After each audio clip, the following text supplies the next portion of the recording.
يلا خشوا على مطبخ خروجي لكل شيء وشوفوا الكشطوطة اللي بالشوكولاتة ديت اتعملت ازاي. هم. يلا، تستاهل احلى لايك ولا لا؟ تستاهل احلى اشتراك ولا لا؟ تستاهل. بلاش بخل بقى، واعملوا لي اي اشتراك، اي كومنت، اي حاجة في اي حاجة. والسلام عليكم ورحمة الله وبركاته. ازيكم يا حبايبي، عاملين ايه؟ يا رب تكونوا بخير وبصحة وسلام. يلا بينا، اول حاجة هنبدأها وهنعمل الكيكة معانا. يلا هننزل باربع بيضات، وطبعا ذرة ملح، وهننزل معلقة بيكنج فانيليا، ذرة فانيليا برضو، بالمضرب البيض بتاعنا زي ما انتم شايفين كده. وهنضرب مضرب البيض جامد لحد ما الفوم بتاعنا يعلى ويبقى حلو. دي نص كوباية سكر، عايزاها تبقى مسكرة بزيادة ممكن تزودي السكر وتحطي كوباية الا ربع او كوباية.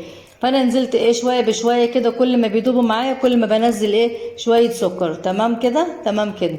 يلا بينا نصلي على النبي. اللهم صل وسلم وبارك على محمد وعلى ال محمد، عليه افضل الصلاه وازكى التسليم. يلا، اول مره تشوفيني ما تبخليش عليا تعملي اشتراك على القناه بتاعتي وسبسكرايب اللي هو الاشتراك برضو، واي كومنت كده ولايك. احنا كده نزلنا بالسكر بتاعنا كله زي ما انتم شايفين كده. هي ما تحطلهاش لا زيت ولا سمنه ولا اي حاجه، هو بيض وسكر وفانيليا وبيكنج باودر. وده الدقيق بتاعنا، ودي كوبايه دقيق ومعلقتين نشا. وهننزل بشويه، بصي دول معلقتين النشا وكوبايه الدقيق ومعلقه بيكنج باودر.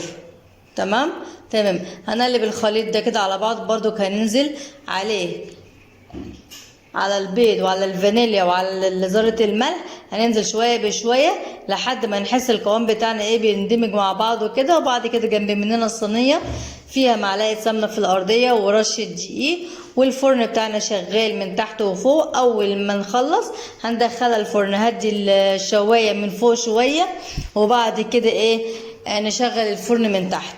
تمام. هنحطه في الرف الوسطاني، واحنا مش محتاجين وش زي ما قلت لكم قبل كده. انا عملت لكم قبل كده القشطوطه، بس كنت عامله لكم بالكريم جانتيه والكريم كراميل. المره دي برضو عامله لكم بالكريم جانتيه والكريم كراميل والشوكولاته، ومتهيالي محدش نزلها بالشوكولاته زي المره دي. تمام. يلا خليكي معايا لاخر الفيديو وانتي مش هتندمي، والله بجد مش هتندمي. احلى كشطوطه من رودي، احلى كشطوطه. بصي القوام بتاعنا بقى جميل ازاي وسايل وحلو. يلا هننزل في الصينيه بتاعتنا اهيت، وهنحطه جوه الفرن. اول ما تعلى شويه الفم بتاعها يعلى كده، احنا مش عايزين يبقى لها وش، خلي الوش بتاعها يبقى ابيض كده بدل ما نقعد نقشر، او في الاخر هنقشرها برضو. كده كده هنقشرها. تمام تمام. انا عملتها معاكم قبل كده، ودي تاني مره اعملها معاكم. آه. يلا تعالى ندخلها الفرن. خرجت من الفرن بصي هنقشرها اللي فوق ده، هنقشر الوش ومش هنرميه، هنحطه في طبق جنب مننا، وهنحط عليه كريم كراميل، وهنحط عليه كريم جانتيه، والبنوتة هتقعد تاكلهم وتحفة يعني، وجميلة جدا وحلوة لا تقلقوا يعني. بصي هي مفيهاش وش قوي يعني. يلا جنب منك كوبايه لبن حلوه كده، فيها 3 معالق سكر او معلقتين سكر او حسب الرغبه. اللبن ما يبقاش سخن، يبقى حلو كده ساقع، مش يبقى ساقع من التلاجة، لا يبقى حراره المطبخ يعني. تمام كده، تمام كده. يلا شلنا الوش كله اهوت. مش هفكرك بقى تاني واقولك، لو اول مره تشوفيني اعملي اشتراك في القناه بتاعتي بالله عليك يا شيخ، وحياة حبايبينك. بص دي معلقه سكر ودي التانية. طبعا احنا يعني معلقتين سكر في الكوبايه ديت، ونص كوبايه سكر برضو في الكيكه بتاعتنا. ولسه الكريم جانتيه هنعمله برضو كمان فيه سكر، والكريم كراميل هيبقى فيه سكر، والشوكولاته هتبقى مسكره. فالحياه كلها سكر سكر سكر. دول كان عندي حبه في التلاجة، قلت هنزل بيهم ما كفوش، هنعمل تاني دلوقتي مع بعضين. انا كل ما بعمل حاجه اما بيتفضل منها بحطها في التلاجة. تمام. يعني برضو كان عندي كريم جانتيه قبل كده، وبرضو كان فاضل، رحت حاطاه في الكيس زي ما انتم شايفين كده، وحطيته في الفريزر. وقت ما بعوزه بطلعه اشتغل بيه عادي خالص. كيس اهوت، كيس كريم جانتيه اللي هو العادي اللي احنا بنجيبه من اي سوبر ماركت. وكوبايه بحالها ميه متلجه، لازم تكون ميه ساقعه جدا جدا جدا. تمام، عشان لما تنزلي بيها على على الكيكه تبقى ماسكه نفسها وتبقى حلوه. تمام، احنا كده كده هنحطها على الكيكه ونحطها في التلاجة لحد ما نخلص بقيه الايه، الحوار. بقيه الشغلانه. ايه رايكم؟ حاجه كده فخامه الفخامه يعني، مش عايزه اقولك يعني. بس بقى جميله، القوام بتاعها جميل اهو. دول الحبه دول هنحطهم كده على جنب كده، واقول لكم هنعمل بهم ايه في الاخر. تمام، عشان نزوق المظابيط كده، نزوقها. يلا هننزل بكريم جانتيه كله. تمام، لازم تكون الكيكه ما تكونش سخنه. لو سخنه الكريم جانتيه هيسيح وهيبقى جوه الكيكه، ومش هتحس ان فيها كريم جانتيه اصلا، هتحس ان الفوم بتاعها مش حلو جدا خالص.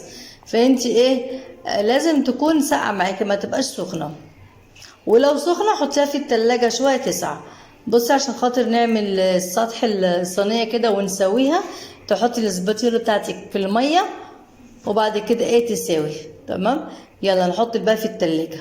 هنحطها في الفريزر، وبقية الكيس برضو هنشيله في التلاجة وقت ما نعوزه هنجيبه.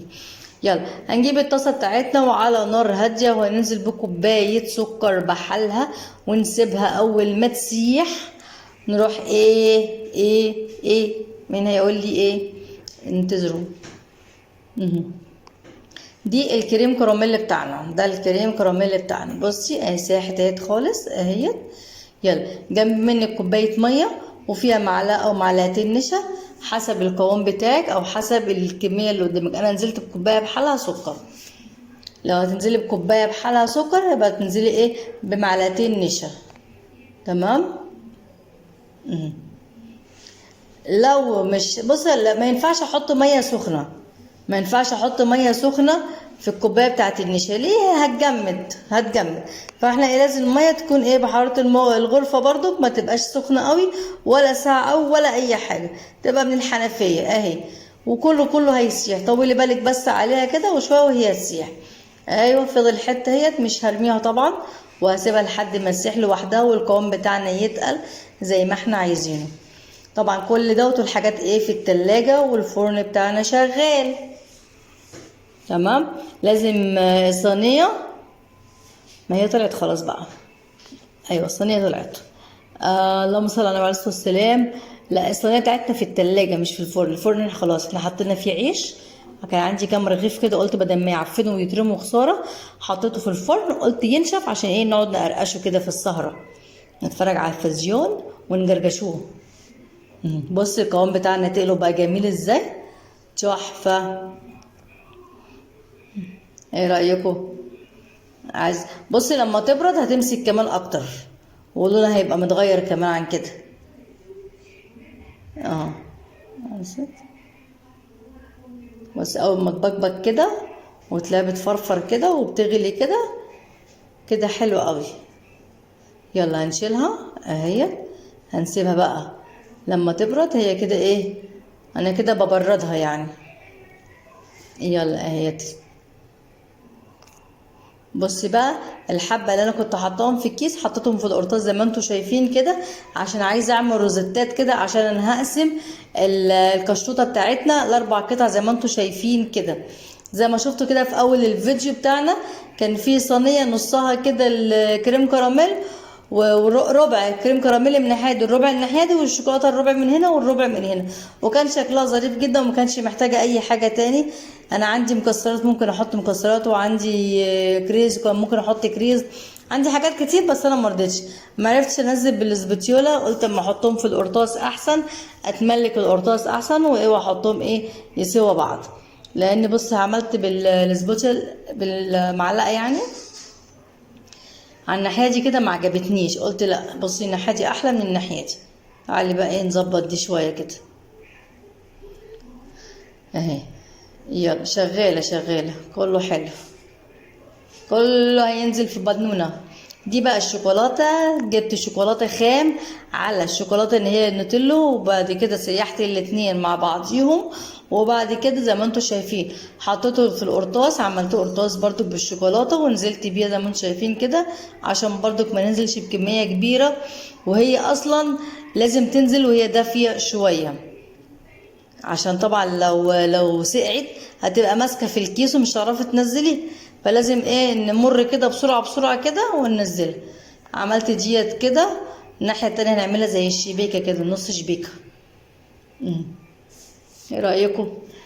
انا عايزة اقول لكم ان طعمها تحفة تحفة تحفة تحفة تحفة تحفة، وجميلة جدا جدا جدا جدا. يلا، مش عايزه اقول لكم بقى تاني، لو اول مره تشوفيني بالله عليك اعملي اشتراك على القناه بتاعتي، ماشي، واي لايك كده واي كومنت، يعني بتشجعوني بصراحه لما بشوف المشاهدات بتاعتكم وبشوف التعليقات بتاعتكم، انتوا بتشجعوني ان انا ايه اعمل فيديوهات. لما بتعملوش كده بضطر ان انا ما اعملش فيديوهات يا جدعان والله العظيم. بصي بقى الجمال، يلا بالروزيتا كده واللي حبة الكريم جانتيه. قلت يلا اما نظبط كده نزوق بقى يعني، هنوديهم فين في الاخر. والله اتفضل برضو، ما حبيتش افور العملية، كان ممكن افور واعمل نص كده ونص كده تاني، بس قلت لا، هنكتفي على المنظر دوت وكده حلو قوي. طبعا هدخلها في التلاجة، والصبح ان شاء الله اصحى من النوم واقدمها معاكم، لانها طبعا سايحة زي ما انتم شايفين كده، سايحة جدا. بصي خرجت من التلاجة، هي بقت جميلة وماسكة نفسها خالص، بقت سايحة. بصي ماسكة. يلا تعالوا بقى نقطعها مع بعضينا، مع ان التقطيعة ديت راحت خالص. بصي مش عارفة اقطعها ازاي، مش عايزة اهد الدنيا، والشوكولاتة طبعا ماسكة نفسها جدا جامدة. بعملها كده راحت مقطعة، بس والله يعني بصراحة يعني الحياة بامبا بامبا يعني، جميلة جميلة جدا. بص هنطلع بديت اهيت، طلعنا. بصي الارضيه جميله ازاي، لا ملسوعه ولا محروقه ولا اي حاجه، حاجه كده فخامه الفخامه وجميله جدا جدا جدا. يلا اشوفكم على خير في فيديو اخر، وما تنسونيش ما تنسونيش تنسونيش ما تنسونيش لايك لايك لايك لايك لايك، بالله عليكم لايك عشان الفيديو يترفع شويه ويبقى فيه مشاهدات كتير، والناس تشوف زي ما انتوا بتشوفوا كده معايا. تمام؟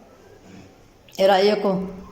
حاجة كده تحفة، الشكل كده يغني عن الأكل، يعني الأكل تلاقيه أحلى من الشوفان. يلا والسلام عليكم ورحمة الله وبركاته.